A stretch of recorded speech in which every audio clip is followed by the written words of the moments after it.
এখন এই পুরনো জিনিস, বাসি জিনিস ফ্রিজের ভিতরে সে দধি রাখা দেয় 1-2 মাস, ফ্রিজের ভিতরে অনেকে মিষ্টি রাখা দেয় 3-4 মাস। মেহমান গেলে, মেহমান হলো একটি পবিত্র সম্পর্ক, সে আপনার গাড়িতে আসছে আর আপনি তাকে দিলেন 1 মাস 2 মাস আগের পুরনো মিষ্টি, ওটাকে আবার ওভেনে গরম করে সেটা খেতে দিলেন।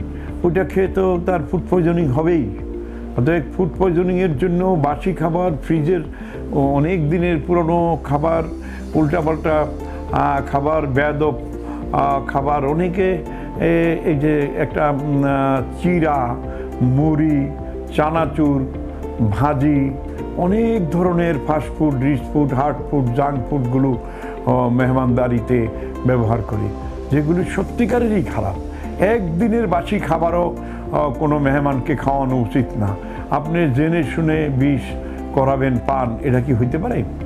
অতএব খেয়াল রাখতে হবে আমাদের যে আমার স্বাস্থ্যটা যেরকম, আমার যে মেহমান আসছে, আমার যে বন্ধু আসছে, বা একটি গরিব মানুষই দারোয়ান পিউন আসলো, ঠিক আছে এই পচা মিষ্টিটা ওরেই খাওয়াই দিই, এটা তো আমরা কেউ খাবো না, এটা ফালায় দেওয়ার চেয়ে ওরে দিয়ে দিই। ও এটা খেলো, খাওয়ার পরে তার ফুড পয়জনিং হয়ে গেল, তার ডায়রিয়া হয়ে গেল। এই জন্য কিন্তু আপনি নিজে দায়ী হবেন। একদিন আপনাকেও আরেকজনে এরকম বাসি খাবার খাওয়ায় আপনাকে ফুড পয়জনিং করে ফেলবে।